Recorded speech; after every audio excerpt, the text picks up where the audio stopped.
Hai guys, selamat berjumpa kembali di channel novel populer viral yang keren ini. Sebelum mengikuti kelanjutan kisah Dev atau Camping yang semakin seru dan mendebarkan ini, mohon bantuan kalian untuk subscribe, like, komen dan share video-video yang ada di channel ini ya.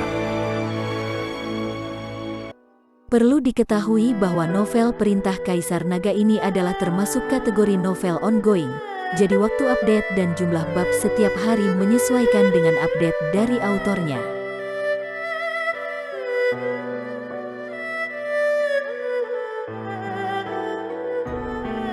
Perintah Kaisar Naga bab 3489, 3490, 3491. Dev, saat aku menangkapmu, aku akan memotongmu menjadi beberapa bagian. Ki Pejia, yang melarikan diri, berteriak dengan marah. Sejak dia bertualang, Ki Pejia tidak pernah begitu pengecut. Dia bahkan tidak bisa membunuh seorang kultivator muda yang berada di alam kesengsaraan tingkat pertama, dan dia sangat ketakutan sehingga dia lari menyelamatkan nyawanya 2 kali. Ini sungguh memalukan, sangat memalukan. Ki Pejia tidak ingin lagi tinggal di medan perang para dewa dan iblis. Dia ingin kembali ke gua menelan iblis secepat mungkin untuk meningkatkan kultivasinya. Sekarang Dev dilindungi oleh banyak kultivator tingkat 7 di alam kesengsaraan, dan Ki Pejia sendiri bukanlah tandingannya sama sekali. Saat Ki Pejia meraung, 2 sosok mendekat dengan cepat. Siapa kalian? Ki Pejia mengerutkan kening. Dia mengira Dev dan anak buahnya sedang mengejarnya. Tuan Ki, saat ini, Zekening dan Ning Kaichen bergegas maju.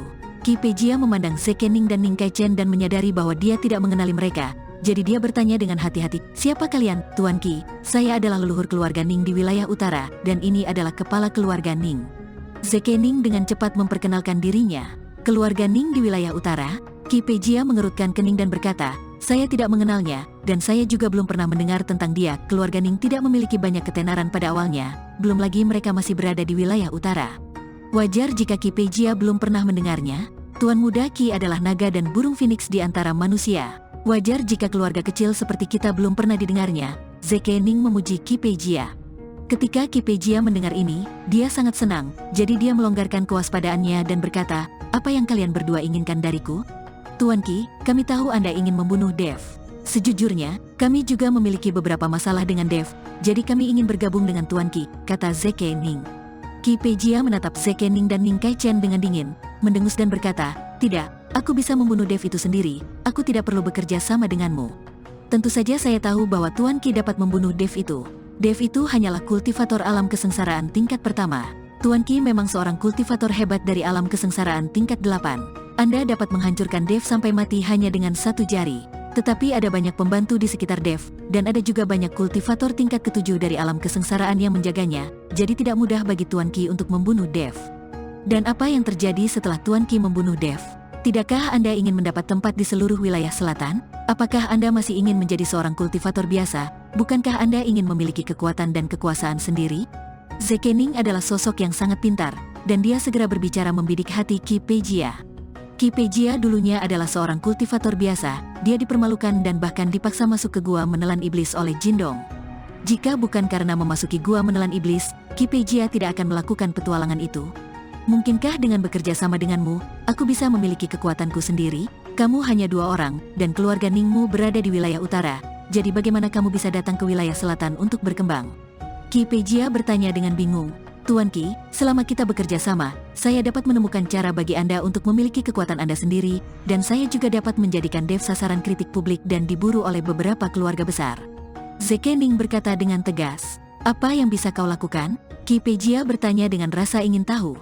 Zekening mendekatkan kepalanya ke telinga Ki Pejia, lalu membisikkan beberapa kata, yang membuat Ki Pejia tertawa. Hahaha, ini ide yang bagus. Ini seperti seekor kiki dan kerang yang bersaing demi keuntungan nelayan.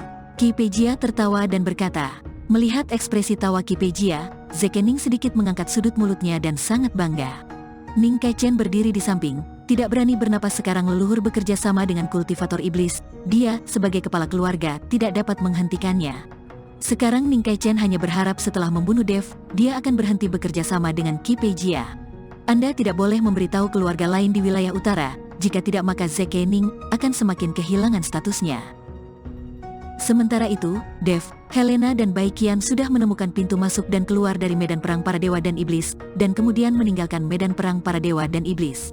Adapun kapan medan perang para dewa dan iblis akan ditutup, Dev tidak peduli lagi. Mendapatkan binatang yang menelan langit sudah membuat Dev sangat bahagia. Begitu pula dengan langkah-langkah pengendalian api dan teknik yang menakjubkan. Selama dia belajar dengan giat, dia pasti akan menjadi semakin canggih dan berkembang pesat. Ini benar-benar keajaiban abadi. Setelah Dev dan mereka bertiga meninggalkan medan perang para dewa dan iblis, mereka menemukan banyak orang berkumpul di pintu masuk di luar medan perang para dewa dan iblis, menunggu klan dan keluarga mereka sendiri keluar. Tuan Chen melihat Dev keluar, Ji-yun segera berteriak keras. Sejak Ji-yun keluar lebih awal bersama Luo Xi, dia tidak pergi dari sini dan menunggu Dev. Sekarang melihat Dev keluar, wajah Ji-yun penuh kegembiraan. Tuan Chen, saya lega Anda aman dan sehat. Seng Bushi dan yang lainnya juga keluar. Mereka mengkhawatirkan Dev. Sekarang mereka melihat Dev menyingkirkan Qi Pei Jia dan keluar, dan dia menghela nafas lega. Jika Dev mengalami permasalahan dan kekurangan, Seng Bushi mungkin akan merasa sangat bersalah. Tuan Chen, Luo Shouhai, Luo Xi, Jin Dong dan lainnya juga maju dan menyapa Dev. Tuan Chen, terima kasih telah merawat gadis kecil saya di medan perang para dewa dan iblis. Setelah dia keluar, dia memberitahu saya bahwa jika bukan karena Tuan Chen, gadis kecil saya pasti sudah lama mati. Mulai sekarang, selama Tuan Chen mengucapkan sepatah kata pun, aku, Lembah Roh Darah, tidak akan berkata apa-apa. Luo Shouhai mengungkapkan pendiriannya di depan Dev. Tuan Luo, sama-sama. Karena Anda mempercayakan keselamatan Nona Luo kepada saya, tentu saja saya akan bertanggung jawab. Hanya saja medan perang para dewa dan iblis terlalu berbahaya, dan Nona Luo tidak sempat mengalaminya. Namun, kali ini saya juga mendapatkan sesuatu di medan perang para dewa dan iblis. Jika saatnya tiba, saya akan membagikan beberapa hal bagus di Lembah Roh Darah, kata Dev. Tidak, Tuan Chen telah menyelamatkan putriku 2 kali, beraninya aku meminta barang-barang Tuan Chen. Luo Shouhai melambaikan tangannya berulang kali. Dev melihat bahwa Luo Shouhai tulus dan benar-benar tidak menginginkan apapun, jadi dia tidak memaksa. Sekarang Dev memiliki binatang penelan langit, diperkirakan konsumsi sumber daya akan lebih besar di masa depan. Dev sendiri membutuhkan banyak sumber daya, dan sekarang dengan tambahan binatang yang menelan langit, itu akan menjadi lebih banyak lagi.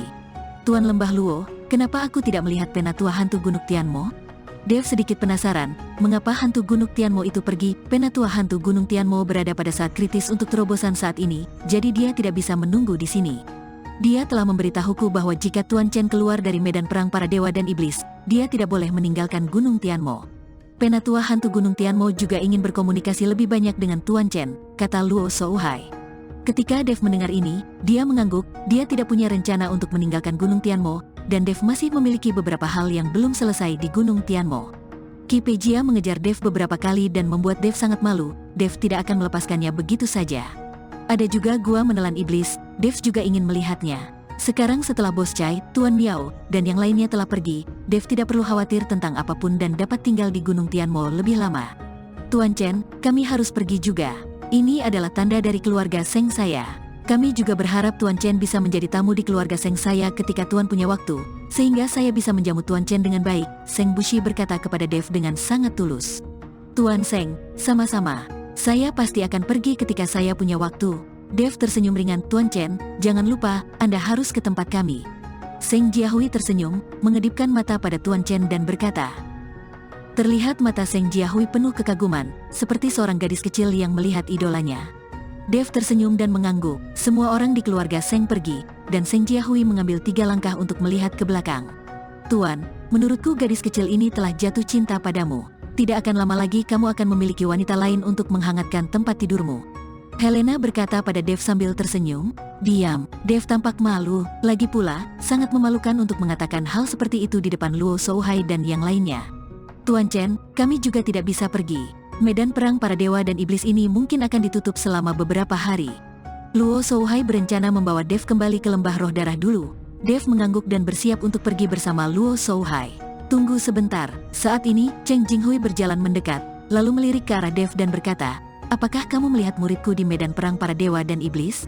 Cheng Jinghui tahu bahwa Liu Shuei bersama Qi Pei Jia, jadi secara logis dia akan baik-baik saja. Tapi sekarang setelah Dev keluar, Cheng Jinghui merasa tidak yakin. Biasanya, mudah bagi Qi Pei Jia, kultivator tingkat 8 di alam kesengsaraan, untuk membunuh Dev. Adik laki-laki, apa yang ingin kamu lakukan? Luo Shouhai sedikit mengernyit dan menatap Cheng Jinghui dengan dingin. Kak, aku hanya bertanya tentang muridku, tidak apa-apa kan? Kata Cheng Jinghui sambil mencibir. Luo Shouhai hendak mengatakan sesuatu, tetapi Dev berkata, kamu tidak perlu menunggu lebih lama lagi, muridmu sudah mati. Apa? Cheng Jinghui tercengang. Dia tidak pernah mengira muridnya akan mati. Bagaimanapun, Liu Shuai bersama Qi Peijia, bagaimana dia bisa mati? Tidak, kamu pasti berbohong, muridku tidak akan mati. Cheng Jinghui tidak percaya sama sekali. Lupakan saja jika kamu tidak percaya. Tanyakan saja pada Qi Peijia saat dia tiba. Dev mendengus dingin. Melihat Dev seperti itu, Cheng Jinghui tiba-tiba menjadi marah. Wah, kamu terlalu gila. Cheng Jinghui meledak dengan telapak tangannya dan menamparkan Dev. Kekuatan alam kesengsaraan tingkat 8 meledak, dan jejak telapak tangan hampir menutupi ratusan meter, membuat Dev tidak dapat menghindarinya.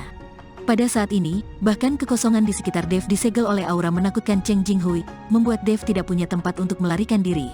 Semua orang memandang Cheng Jinghui dengan kaget. Tidak ada yang tahu mengapa Cheng Jinghui tiba-tiba menjadi gila.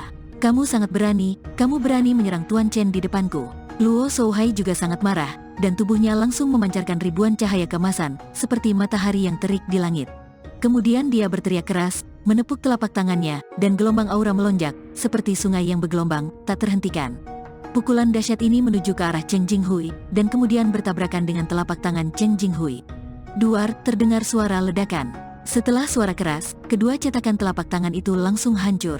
Mata Luo Shouhai dingin dan dia meraih Cheng Jinghui. Seluruh dunia berguncang, dan cetakan telapak tangan yang menutupi langit dan matahari muncul, meraih Cheng Jinghui. Murid Cheng Jinghui menyusut, dia tidak menyangka kakak laki-lakinya akan kejam padanya demi Dev. Meskipun keduanya berselisih satu sama lain, mereka tidak pernah putus di depan umum, dan mereka tidak pernah kejam padanya. Tapi kali ini, Luo Shouhai jelas ingin menembak mati Cheng Jinghui. Ketika Cheng Jing melihat ini, dia juga menamparkan beberapa telapak tangan secara berurutan untuk menetralisir cakarnya.